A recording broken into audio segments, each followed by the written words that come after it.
Hello guys, welcome to synopsis IAS. हम देख रहे हैं क्रैश कोर्स इन 90 डेज में environment and today is our lecture 3। This lecture is going to be about functions of ecosystem. Ecosystem क्या होता है, environment क्या होता है, इकोलॉजी क्या होता है, ये सब कुछ हम ऑलरेडी पढ़ चुके हैं। अब हम देखते हैं कि इस इकोसिस्टम का फंक्शन क्या है। सबसे पहले हम देखेंगे कि तीन फंक्शंस होते हैं इकोसिस्टम के। सबसे पहला फंक्शन है एनर्जी फ्लो, क्योंकि हम अगर फंक्शन करते हैं तो वो एनर्जी की वजह से ही फंक्शन करते हैं। प्लांट्स अगर ग्रो करती हैं तो वो एनर्जी की वजह से ही करती हैं। So that's why energy flow कैसे होता है from autotrophs to the higher trophic levels, ये है सबसे पहला फंक्शन। नेक्स्ट है न्यूट्रिएंट साइक्लिंग का, जो कि हम बायो जियो केमिकल साइकिल्स भी बोलते हैं उनको। न्यूट्रल साइक्लिंग के बारे में पढ़ेंगे हम। And the third function of ecosystem is ecological succession और ecosystem development. So we have already studied ecological succession क्या होता है। 5 स्टेजेस में होता है, हम डिस्कस कर चुके हैं और ये तीनों हम आज डिस्कस करेंगे। सबसे पहले देखते हैं एनर्जी फ्लो। तो flow of energy from producers to top consumers is called energy flow. मतलब जो पिरामिड होता है हमारा, उसमें जो प्रोड्यूस कर रहा है यानी कि ऑटोट्रॉफ से जो हाईएस्ट कंज्यूमर है उसके पास एनर्जी कैसे पहुंच रही है, उसी को हम बोल रहे हैं एनर्जी फ्लो। एंड ये जो एनर्जी फ्लो है ये हमेशा यूनी डायरेक्शनल होती है, एक ही डायरेक्शन में जाएगी, from producers to consumers and higher level of trophic. कभी नीचे नहीं आएगी from higher level to lower level. Okay, let's move forward और देखते हैं ट्रॉफिक लेवल। जो मैं बार बार टर्म यूज कर रही हूँ उसका क्या मतलब है। तो ट्रॉफिक लेवल का मतलब होता है, ट्रॉफी मीन्स नरिशमेंट, यानी कि खाना या एनर्जी हमें कहाँ से मिल रही है। तो ट्रॉफिक लेवल जो है वो दिखाता है कि एक ऑर्गेनिज्म की क्या पोजीशन है इन the food chain. Food chain की डेफिनेशन हम आगे देखेंगे, बट अगर देर is a plant and there is an animal जो ये प्लांट को खा रहा है, that animal is herbivore. Okay, तो ये ट्रॉफिक जो लेवल्स हैं वो बताता है कि ये हर्बीवोर और ये प्लांट कौन से लेवल में आता है एक फूड चेन में, और उसी को हम बोलेंगे ट्रॉफिक लेवल। तो हम बोलेंगे कि जो ऑटोट्रॉफ्स है वो सबसे lowest level of trophic level में आते हैं, क्योंकि यहीं से एनर्जी सारी ऊपर जाएगी। अब जो ट्रॉफिक लेवल इंटरैक्शन है, that deals with how many members of an ecosystem are connected based on their nutritional needs. तो इकोसिस्टम हमने पढ़ा था क्या होता है। तो जो इंटरैक्टिंग स्पीशीज है, एक ऑर्गेनिज्म है, वो इंटरैक्ट करेगा अपने एनवायरनमेंट के साथ, बायोटिक एबायोटिक फैक्टर्स के साथ। तो एक इकोसिस्टम में कौन किसका किससे क्या रिलेशनशिप है। For example, this organism is going to consume plants, animals. So इसका क्या रिलेशनशिप है with plants, with other animals, with the environment. So इसी कनेक्शन को थ्रू न्यूट्रिशनल नीड्स हम बोलते हैं कि ट्रॉफिक लेवल इंटरैक्शन। इसलिए हम पढ़ते हैं ताकि हमें समझ आए कि कौन सा ऑर्गेनिज्म फूड चेन में कहाँ है और क्या इंपॉर्टेंस है हर ऑर्गेनिज्म की। अब ये हम पहले भी डिस्कस कर चुके हैं। ऑटोट्रॉफ्स कौन होते हैं। ऑटो मतलब जैसे ऑटोमेटिक होता है, सो ऑटो मीन्स जो खुद से हो कर सके कोई काम। सो ग्रीन प्लांट्स होते हैं जो खुद से अपना खाना बना सकते हैं विदाउट एनी सपोर्ट। उनको सिर्फ सनलाइट चाहिए, वो फोटोसिंथेसिस से अपना खाना बना सकते हैं। That's why they are called producers या फिर autotrophs. Then we have heterotrophs, जो कि है सबसे पहले प्राइमरी कंज्यूमर्स जो है वो हर्बीवोर्स हैं। ये डायरेक्टली ग्रीन प्लांट्स को खाते हैं। देन हेट्रोट्रॉफ्स जो सेकेंडरी कंज्यूमर्स हैं वो होते हैं जो इन हर्बीवोर्स को खाते हैं। एंड देन टर्शरी लेवल के जो कंज्यूमर्स होते हैं वो इन कार्निवोर्स को खाते हैं जो इस हर्बीवोर को खा रहे हैं। एंड टॉप कार्निवर्स होते हैं फाइनली हमारे क्वाटरनरी कंज्यूमर्स। फाइनल स्टेज हमारा है क्वाटरनरी। इससे ज्यादा स्टेजेस यूजुअली फूड चेन में नहीं पाए जाते हैं और उसका रीजन हम अभी आगे देखेंगे। I hope this is clear. Let's move forward. Energy हमेशा कहाँ से कहाँ जाएगी, हमेशा लोअर ट्रॉफिक लेवल से हायर ट्रॉफिक लेवल में जाएगी। It never flows in the reverse direction, that is वो यूनी डायरेक्शनल होती है। ये ऑलरेडी हम डिस्कस कर चुके हैं। Next, there is loss of some energy in the form of unusable heat at each trophic level. जब आप एक ट्रॉफिक लेवल से ऊपर जाएंगे तो ऐसा नहीं होगा। Suppose these are plants, this is primary consumer and this is secondary consumer. तो प्राइमरी कंज्यूमर के पास अगर 100 कैलोरीज ऑफ एनर्जी है, तो जो फर्स्ट प्राइमरी कंज्यूमर्स है उनके पास 100 कैलोरीज नहीं पहुंचेगा, ये प्लांट खुद भी तो यूज करेगी, ये एनर्जी प्रोड्यूस करके उसे खुद भी चाहिए for respiration, for growth. So that is why कुछ वहां यूज होगा और कुछ एनर्जी जो है वो हीट के फॉर्म में या अदर फॉर्म में ये जो है रिलीज हो जाती है, जो यूजेबल नहीं है। तो जो नेक्स्ट ट्रॉफिक लेवल है उसमें सिर्फ 10% ऑफ द एनर्जी रीचेस, मतलब यहाँ 100 कैलोरीज अगर प्लांट्स ने प्रोड्यूस किया तो जो फर्स्ट प्राइमरी कंज्यूमर्स होंगे उन्हें 10 कैलोरीज ही मिलेगा, और जो फाइनली सेकेंडरी कंज्यूमर्स हैं उनको 1 कैलोरी ही मिलेगा। इसी को हम बोलते हैं रूल ऑफ 10%। 10% मीन्स दैट एक ट्रॉफिक लेवल से नेक्स्ट ट्रॉफिक लेवल में हमें सिर्फ 10% ऑफ द एनर्जी मिलती है, बाकी रह जाती है। नेक्स्ट, एज अ रिजल्ट, इसलिए 4 और 5 ट्रॉफिक लेवल से ज्यादा नहीं हो सकता है, एंड मोर देन 6 ये तो बिल्कुल पॉसिबल नहीं है, क्योंकि बहुत लिटिल एनर्जी रहेगी और उतनी एनर्जी सपोर्ट नहीं कर सकती किसी ऑर्गेनिज्म को। तो जैसे अगर यहाँ पे 1000 कैलोरीज भी होगा तो फाइनली जो ऊपर वाला है, जो सबसे टॉप कंज्यूमर है, उसके पास बहुत कम कैलोरीज पहुंच रही है, बहुत कम एनर्जी पहुंच रही है। एंड दैट इज वाई हम बोलते हैं कि 6 से ज्यादा अगर आप ट्रॉफिक लेवल्स लगाएंगे तो जो टॉप कार्निवोर है या टॉप हमारा जो कंज्यूमर है उसके लिए बिल्कुल एनर्जी नहीं बचेगी, because of the 10% rule. And that is why जो ट्रॉफिक लेवल्स हैं वो काफी लिमिटेड होते हैं, 4 या 5 से ज्यादा यूजुअली नहीं देखे जाते हैं। ट्रॉफिक लेवल जो है वो 3 कॉन्सेप्ट्स के थ्रू हम समझ सकते हैं। तो पहला कॉन्सेप्ट है food chain, then we have food web, and then we have ecological pyramids. देखते हैं फूड चेन क्या है। सबसे पहले देखते हैं फूड चेन। तो फूड चेन क्या होता है, वो हमें बताता है कि कौन से ऑर्गेनिजम्स रिलेटेड हैं कौन से ऑर्गेनिज्म के साथ, related to each other through feeding mechanism. So हमें ये समझ आता है कि जो इंसेक्ट्स हैं वो ग्रास को खाते हैं, तो we know the relationship between insects and grass. Then we know frogs क्या खाते हैं, इंसेक्ट्स को खाते हैं। Then snake will eat frog and eagle will eat snake. So हमें ये डायरेक्ट रिलेशनशिप पता चल जाता है एक ऑर्गेनिज्म का दूसरे ऑर्गेनिज्म के साथ इन an ecosystem. And this is very important, क्योंकि अगर कभी हमें दिखे कि फ्रॉग की स्पीशीज बहुत ज्यादा बढ़ रही है तो व्हाट डज दैट मीन कि स्नेक की पॉपुलेशन कहीं ना कहीं कम हो रही है, एंड दैट इज वाई इनको हम खत्म नहीं कर पा रहे हैं और एक बैलेंस नहीं है इकोसिस्टम में। तो ये सारा इकोसिस्टम स्टडी करने के लिए हमें फूड चेन पढ़ना बहुत जरूरी है, जो दिखा रहा है एक ऑर्गेनिज्म का रिलेशन दूसरे ऑर्गेनिज्म के साथ। और food chain starts with producer, very important. Trophic level भी किससे स्टार्ट होता है, प्रोड्यूसर से। फूड चेन भी स्टार्ट होता है हमेशा प्रोड्यूसर से, जैसे कि आप इस एग्जाम्पल में देख सकते हैं कि हमने ग्रास से शुरू किया है, and it ends with the top carnivore. तो टॉप कार्निवोर ईगल है। अब आप बोलेंगे ईगल को भी कोई खाएगा, तो usually eagles when they die they are eaten by decomposers. Okay, so decomposers carnivores में हम नहीं काउंट करते हैं। Next, we have trophic level of an ecosystem is the position they occupy in the food chain. ये हम already discuss कर चुके हैं। ट्रॉफिक लेवल क्या होता है कि फूड चेन में एक ऑर्गेनिज्म कहाँ है, कौन सी पोजीशन पे है, क्या प्रोड्यूसर है तो सबसे नीचे होगा, क्या टॉप कार्निवोर है तो सबसे ऊपर होगा। We can see this example जो हम ऑलरेडी डिस्कस कर चुके हैं। There is a plant, plant को insect, then we have frog, snake, eagle, and finally we have decomposers, mushrooms. Okay, moving forward, अब देखते हैं फूड वेब क्या होता है। बट उससे पहले देर इज दिस क्वेश्चन जो कि आ रखा है प्रीलिम्स 2015 में। So this question reads, please try to solve this question, that with reference to food chain in an ecosystem consider the following statements। food chain के बारे में statements है। पहला statement है a food chain illustrates the order in which a chain of organisms feed upon each other। तो यही definition हमने पढ़ी थी food chain की, कि एक फूड चेन वो होता है जो एक ऑर्गेनिज्म का दूसरे ऑर्गेनिज्म से रिलेशनशिप बताए, कैसे वो उनके ऊपर फीड कर रहे हैं। Next statement is food chains are found within populations of a species. So हम ऑलरेडी डिस्कस कर चुके हैं पॉपुलेशन का क्या मतलब होता है, जब एक सिंगल स्पीशीज हो।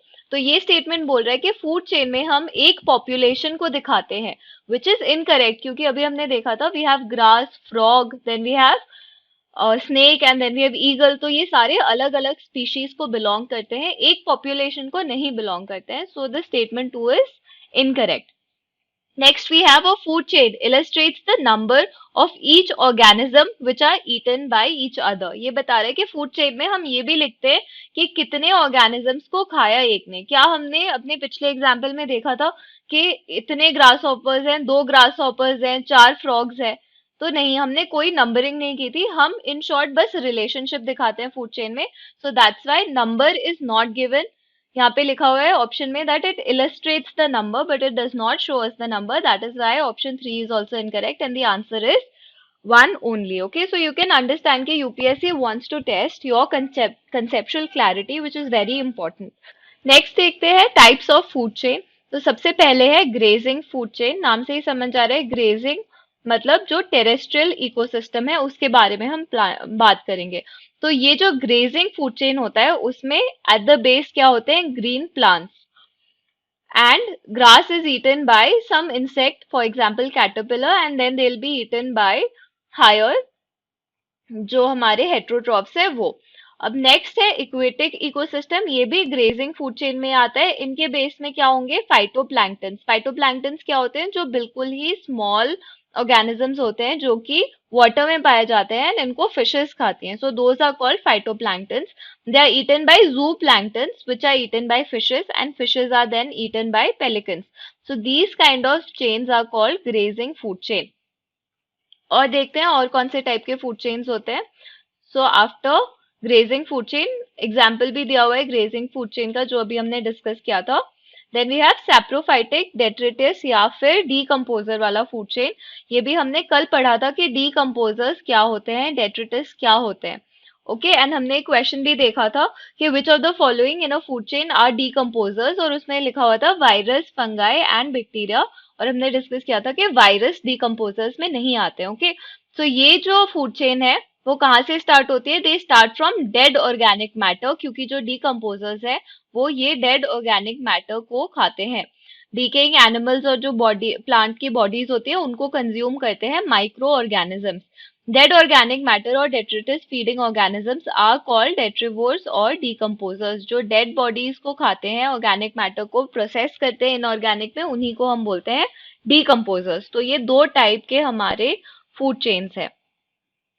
लेट्स मूव फॉरवर्ड और देखते हैं कि डेट्रिवोर्स को कौन खाता है. Detritivores are eaten by the predators. And क्योंकि ये डेट्रिवोर्स जो है वो अलग अलग ऑर्गेनिजम्स पे लगे होते हैं, and then these organisms are eaten by predators. The distinction between these two food chains is the source of energy. Source of energy in grazing food chain is what? हमारे प्रोड्यूसर्स ऑटोट्रॉफ्स या तो plants होंगे या फिर phytoplankton होंगे. But source of energy in detritivores is what? Dead organic matter, for example dead leaves.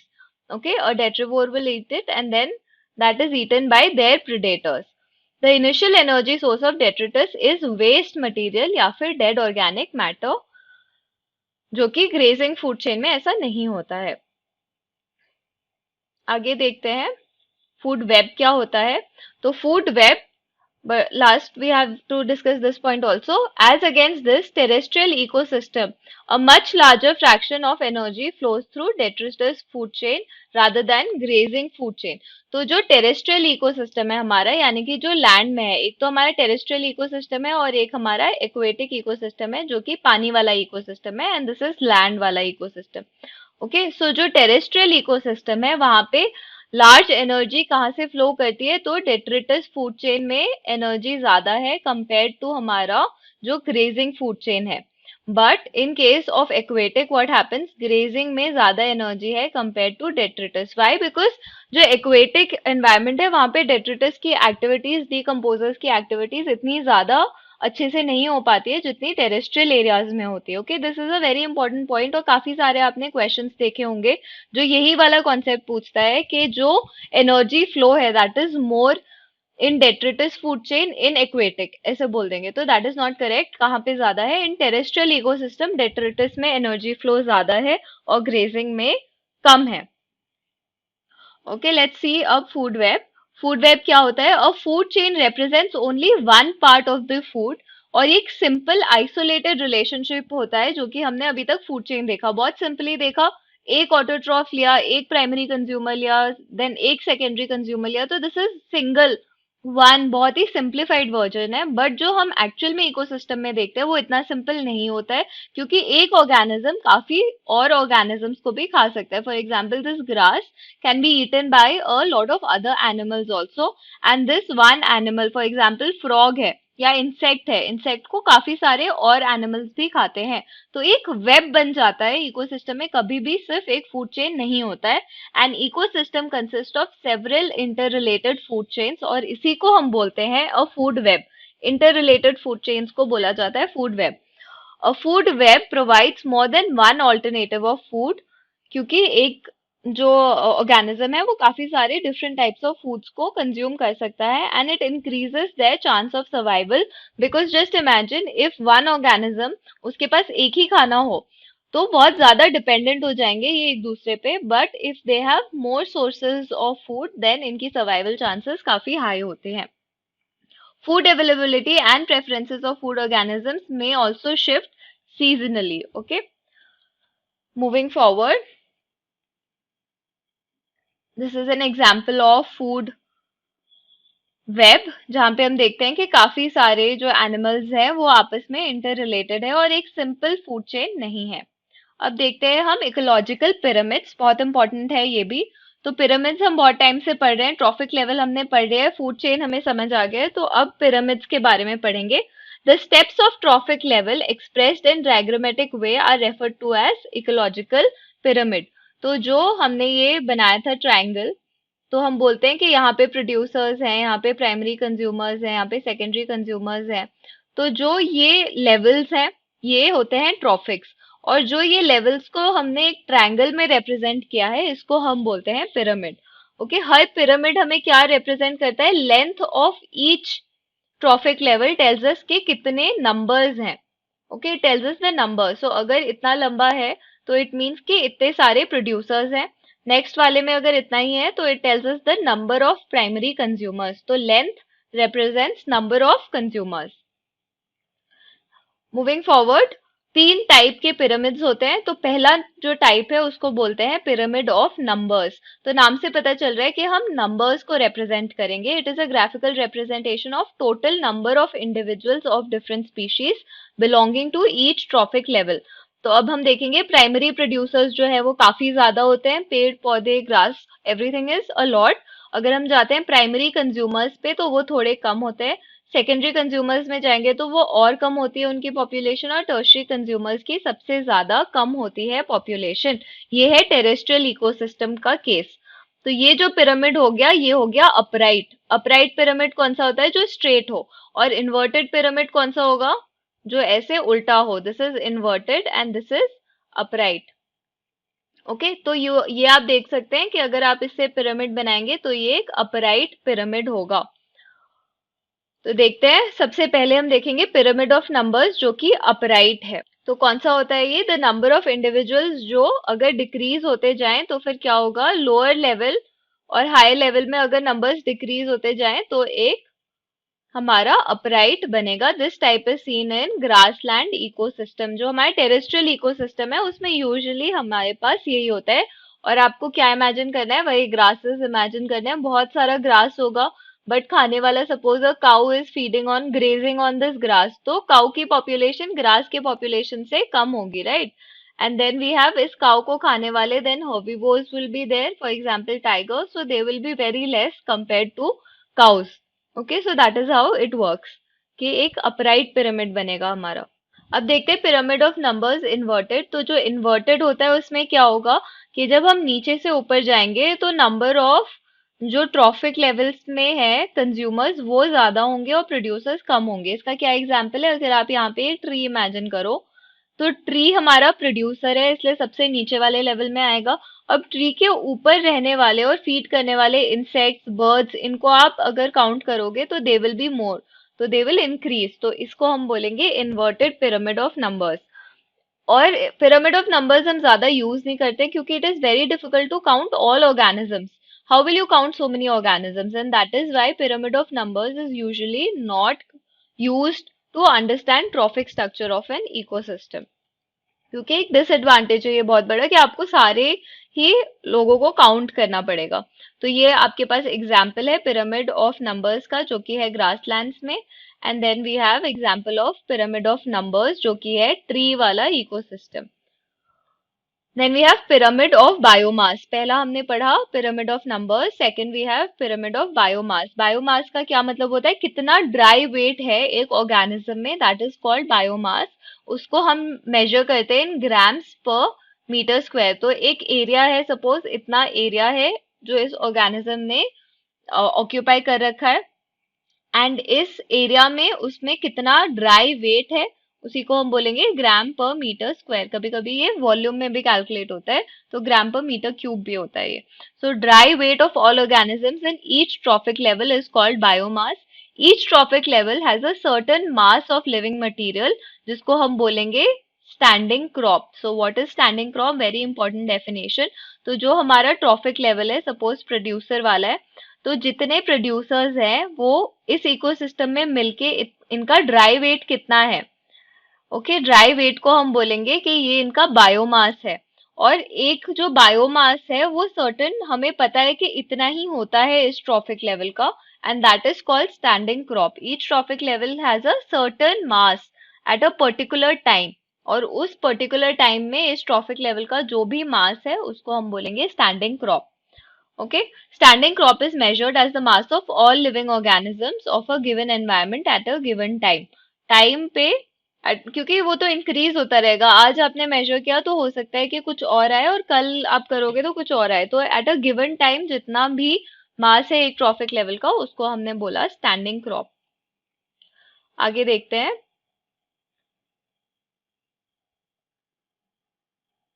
तो ये है हमारा बायोमास का पिरामिड। तो ये क्या दिखा रहा है हमें, ड्राई वेट दिखा रहा है in KG per metre square. And pyramid of biomass shows a sharp decrease in biomass at higher trophic levels. तो जो इसका हायर ट्रॉफिक लेवल का बायोमास होता है वो काफी कम होता है। तो we can see an upright pyramid in case of biomass. Then we have upward pyramid, जो कि हमने ऑलरेडी डिस्कस कर लिया है। और इन्वर्टेड पिरामिड कहाँ होता है, एक्वेटिक इकोसिस्टम में। तो द पिरामिड ऑफ बायोमास में assume an inverted form. Inverted form में होता है इन एक्वेटिक इकोसिस्टम, पानी में। वाई, बिकॉज जो फाइटोप्लैंक्टन्स है, जो हमने ऑलरेडी डिस्कस किया था, फाइटोप्लैंक्टन्स बहुत ही स्मॉल ऑर्गेनिजम्स होते हैं जिनके ऊपर फिर जू प्लैंक्टॉन्स फीड करते हैं, उनके ऊपर फिशेस फीड करते हैं। तो इनका जो बायोमास है वो काफी कम होता है, एंड दैट इज वाई जो है एक्वेटिक इकोसिस्टम में प्राइमरी प्रोड्यूसर के लेवल पे काफी कम बायोमास है। धीरे धीरे जैसे फिशेज हैं, लार्ज फिशेज है, उनका जो बायोमास है that is very high, and that is why we have a inverted pyramid in case of aquatic ecosystem. So this is important for you to remember. Okay, तो हमने क्या discuss किया था कि pyramid of biomass upright and inverted में, ये example है आपके पास। अपराइट में ग्रासेस हैं, देन टॉप कार्निवोर है, इनका वेट काफी कम होगा, आप देख सकते हो 1 kg के अराउंड। बट ग्रास का आप देखोगे तो अराउंड 1000 kgs होता है। बट अगर आप एक्वेटिक इकोसिस्टम में आओगे तो जो लार्ज फिशेज है उनका ड्राई वेट काफी ज्यादा होता है कंपेयर टू जो हमारे फाइटोप्लैंक्टन्स हैं। So that's why it's inverted. तो कहाँ इन्वर्टेड है ये याद रखना जरूरी है। जो पिरामिड ऑफ नंबर्स है वो इन्वर्टेड कब होता है, जब एक ट्री इकोसिस्टम हम देखते हैं। और जो हमारा बायोमास का है वो कब इन्वर्टेड होता है, जब हमारे एक्वेटिक इकोसिस्टम के बारे में बात होगी। नेक्स्ट देखेंगे पिरामिड ऑफ एनर्जी। तो जो हम कंपेयर करते हैं functional roles of organisms in an ecosystem, वो सबसे अच्छा हम एक एनर्जी पिरामिड से कर सकते हैं। वाई, बिकॉज जो एनर्जी का पिरामिड होता है उसको कैलकुलेट करने के लिए हमें ज्यादा एफर्ट्स नहीं लगते हैं। कितना एनर्जी एक ऑर्गेनिज्म कंज्यूम कर रहा है that is very easy to find. But अगर आप बायोमास और नंबर का देखोगे तो बायोमास में हमें सबका ड्राई वेट कैलकुलेट करना पड़ेगा, which is a very tedious process. And similarly in case of हमारा pyramid of numbers, you have to calculate the number of organisms. तो दोनों ही फीजिबल नहीं होते हैं। क्या फीजिबल है, pyramid of energy. Pyramid of energy का एक बहुत इंपॉर्टेंट पॉइंट ये है कि वो हमेशा अपराइट होता है, कभी इन्वर्टेड नहीं होता है। Energy pyramid reflects the law of thermodynamics. An energy pyramid represents the amount of energy at each trophic level and loss of energy at each transfer to another trophic level. Hence, the pyramid is always upright with a large energy at the base. तो हमने पढ़ा कि law of thermodynamics है। तो कैसे law of thermodynamics क्या कहता है? वो कहता है कि एनर्जी कभी क्रिएट नहीं होती है, एक फॉर्म से दूसरे फॉर्म में वो ट्रांसफर होती है। और अगर एनर्जी एक फॉर्म से दूसरे फॉर्म में जा रही है तो एक लॉस ऑफ एनर्जी होगा इन बिटवीन। तो जो लोअर ट्रॉफिक लेवल में एनर्जी है और आप हायर में जाओगे, ऑलरेडी हम 10% रूल पढ़ चुके हैं कि यहाँ पे अगर 1000 होगा तो यहाँ पे 100 कैलोरीज ही पहुंचेगी, क्योंकि जो बाकी एनर्जी है वो यूज हो चुकी है या फिर किसी और फॉर्म में वो कन्वर्ट हो चुकी है। सो एनर्जी का पिरामिड इसलिए हमेशा अपराइट होता है, क्योंकि ऐसा कभी नहीं होगा कि एनर्जी आपने क्रिएट कर दी, कि आपने आप प्राइमरी कंज्यूमर हो और आपको 100 कैलोरीज मिले और आपने अपने आप से 900 कैलोरीज कहीं से बना लिए, ऐसा नहीं हो सकता है। इसलिए हमेशा नीचे से ऊपर जब हम जाते हैं तो एनर्जी डिक्रीज होती जाती है, and that's why it's always upright. Next point इसमें ये है that the usable energy decreases from sunlight to producer to herbivore to carnivore. तो धीरे धीरे जैसे हम फूड चेन में ऊपर जाते जाते हैं वैसे ही हमारी एनर्जी जो है वो कम होती जाती है। क्यों होती है? तो इसमें यही सारी एक्सप्लेनेशन दे रखी है कि अगर 1000 कैलोरीज है हमारे पास in a given day, तो most of the energy is not absorbed, some is reflected, and जो थोड़ा बहुत हमने absorb किया वो उसका एक बहुत small percent ही utilize कर पाती है green plants। और green plants ने जो utilize किया वो अपने respiration के लिए भी use करेंगी, अपनी functioning के लिए use करेंगी। So therefore only 100 calories are reaching as energy rich material, जो कि will be transferred to a higher trophic level, and that higher trophic level will only get 10% of what the plant is producing. Okay, so this we have already discussed. So energy pyramid क्या help करता है हमें? To explain the phenomena of biological magnification। अभी हम पढ़ेंगे biomagnification क्या होता है। तो biomagnification समझने के लिए energy pyramid is very important. The tendency of toxic substances to increase in concentration progressively at higher levels of food chain is called biological magnification. We'll discuss this in detail. तो आप ये एक देख सकते हो, जो एनर्जी पिरामिड है always upright, and you can see that जो प्राइमरी प्रोड्यूसर्स हैं वो काफी ज्यादा कैलोरीज प्रोड्यूस करते हैं, 9000 किलो कैलोरीज। बट जो ऊपर जाएगा दैट इज ओनली 900, एंड उसके ऊपर you will only get 90, and then उसके ऊपर you will get only 9 kilo calories. उसके ऊपर हम जाएंगे तो बहुत नेग्लिजिबल हो जाएगा, दैट इज वाई इससे ज्यादा ट्रॉफिक लेवल्स नहीं फीजिबल होते हैं। आगे बढ़ते हैं और देखते हैं इकोलॉजिकल एफिशिएंसी क्या होती है। तो ecological efficiency describes the efficiency with which energy is transferred from one trophic level to next. हमने ऑलरेडी देख लिया है एनर्जी ट्रांसफर होती है एक ट्रॉफिक लेवल से दूसरे ट्रॉफिक तक कितनी एफिशिएंटली, मतलब कम से कम अगर हम लॉस करें तो उसको हम बोलेंगे इकोलॉजिकली मोर एफिशिएंट। 10% लॉ हम ऑलरेडी डिस्कस कर चुके हैं। जो लॉसेस हैं एक ट्रॉफिक लेवल से दूसरे ट्रॉफिक लेवल के, उसके दो रीजंस होते हैं। पहला रीजन है कि आप खुद ही रेस्पिरेशन में जो है एनर्जी लॉस करते हैं, और अपने मेटाबॉलिज्म में खुद के फंक्शंस करने में, बॉडी के फंक्शंस करने में हमें एनर्जी चाहिए। तो हम वो एनर्जी जो हमने अपने लोअर ट्रॉफिक लेवल से ली वो हम कंज्यूम कर लेते हैं। तो जो इस प्राइमरी कंज्यूमर को कंज्यूम करेगा उसको कम ही एनर्जी मिलेगा। सेकेंड रीजन है energy is lost at each transformation, क्योंकि ये थर्मोडायनेमिक्स का लॉ है, एनर्जी जब एक फॉर्म से दूसरे फॉर्म में जाएगी तो definitely some sort of losses will happen. अब देखते हैं लिमिटेशन क्या है इकोलॉजिकल पिरामिड्स की। तो it does not consider the same species belonging to two or more trophic levels. अगर एक स्पीशीज है, फॉर एग्जाम्पल अगर इंसेक्ट है, तो अगर हम बोलेंगे इंसेक्ट हमारा प्राइमरी कंज्यूमर में भी आएगा and it will also come in secondary consumer also, क्योंकि एक बड़ा इंसेक्ट छोटे इंसेक्ट्स को भी खा सकता है एंड वो ग्रास भी खा सकता है। सो ये दो ट्रॉफिक लेवल में आया, right? This will come in the primary consumer also and secondary consumer also, this sort of an insect। but pyramids में ये नहीं होता है कि आप एक species को दो और more trophic level में नहीं represent कर सकते हैं। second, it assumes a simple food chain and does not accommodate a food web। हमने जितने भी pyramids देखे हमने देखा नीचे ग्रास होगा, ऊपर कुछ ग्रेजिंग एनिमल्स होंगे, तो ऐसा नहीं होता है। काफी सारे एनिमल्स ग्रास को खा सकते हैं एंड काफी ज्यादा कॉम्प्लेक्स फूड वेब होता है जिसको हम ट्रॉफिक लेवल्स में पिरामिड्स में नहीं अकाउंट करते। एंड नेक्स्ट इज सैप्रोफाइट्स जो हैं, जो कि plant, fungus and micro organisms है जो कि डिकेइंग मैटर को खाते हैं, are not given any place in ecological pyramids. So this can be a potential question कि जो डीकम्पोजर्स है they occupy the highest level in a trophic level or an energy pyramid. तो क्या ये statement सही है? तो दिस इज इनकरेक्ट, क्योंकि एनर्जी पिरामिड में हम कहीं पे भी डीकम्पोजर्स को रिप्रेजेंट नहीं करते हैं. These are the limitations of the ecological pyramid. आगे देखते हैं pollutants and trophic level. So pollutants कौन से हैं हमारे ट्रॉफिक लेवल्स में? तो आजकल तो हर चीज में वी आर फाइंडिंग एडल्ट्रेशन, काफी ज्यादा पोल्यूशन है, बिकॉज ऑफ विच प्लांट्स में भी हम केमिकल्स, फर्टिलाइजर्स, पेस्टिसाइड्स डाल रहे हैं, दैट इज वाई वो प्लांट्स एब्जॉर्ब कर लेते हैं. So there is a lot of pollution.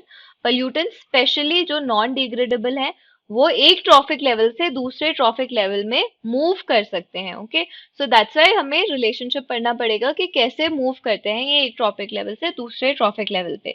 तो पहला टर्म हम पढ़ेंगे bio accumulation and the next term is bio magnification.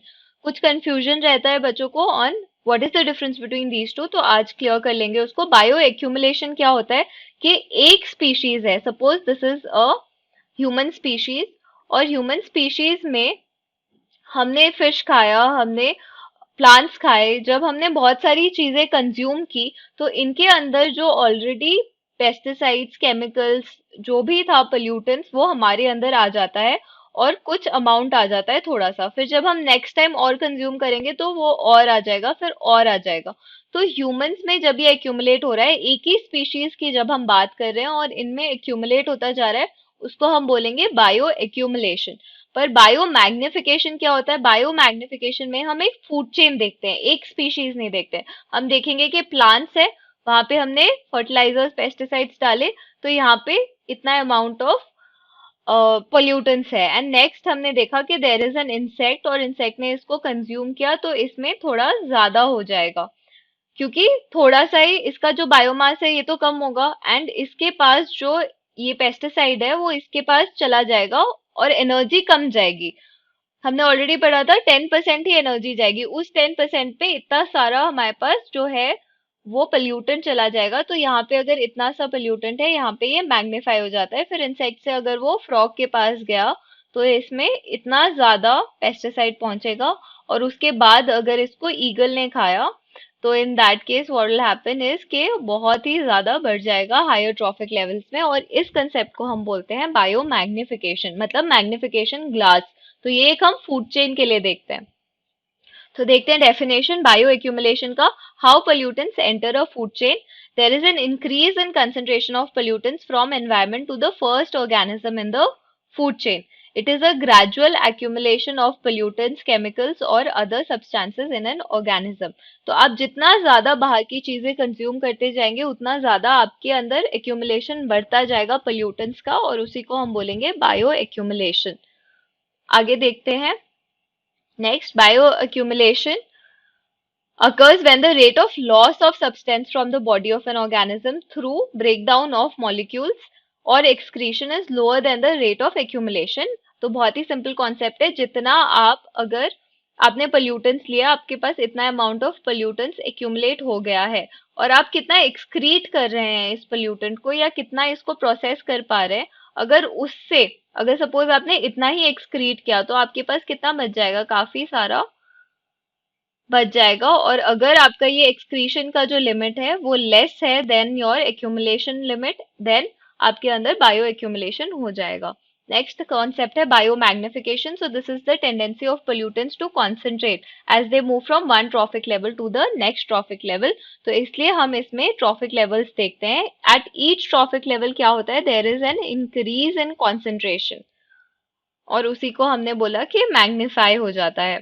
तो in order for magnification to occur the pollutants must be, usually जो पोल्यूटेंट्स होते हैं लॉन्ग लिव्ड, मोबाइल यानी कि बहुत इजीली ट्रांसफर हो सकते हैं, सॉल्युबल इन फैट्स होते हैं ताकि वो ऑर्गेनिज्म के अंदर रहे और ट्रांसफर हो, एंड बायोलॉजिकली एक्टिव होते हैं. वैसे जो हमारे पोल्यूटेंट्स हैं वो काफी ज्यादा हार्म करते हैं, फॉर एग्जाम्पल डीडीटी.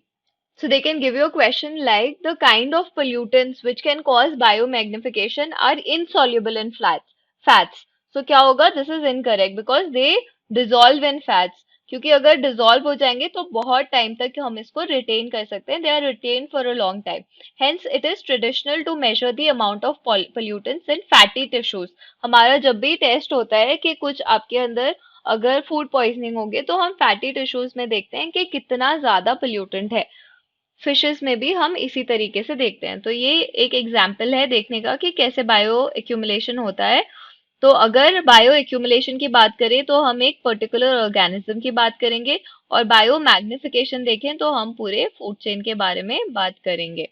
आगे देखते हैं, और एक और आपके पास फिगर है इसको और समझने के लिए। तो हम देख सकते हैं कि पहले जो है थोड़ा कम होता है, फिर धीरे धीरे उसी स्पीशीज में देख रहे हैं हम, उन्हीं ऑर्गेनिजम्स में देख रहे हैं, धीरे धीरे विथ टाइम जो है ये एक्यूमुलेशन ऑफ पोल्यूटेंट्स बढ़ता जाता है, and that is bio accumulation. और यहाँ पे बायो मैग्निफिकेशन देखिए तो एक फूड चेन में हम देख रहे हैं कि सबसे पहले हमने फाइटोप्लैंक्टन्स में देखा, उससे थोड़ा ज्यादा फिशेस में आया, उससे थोड़ा ज्यादा नेक्स्ट ट्रॉफिक लेवल में, and उससे ज्यादा नेक्स्ट ट्रॉफिक लेवल में आया। सो that is how bio magnification works. Okay, that is all for this lecture. Next हम मिलेंगे अगले लेक्चर में।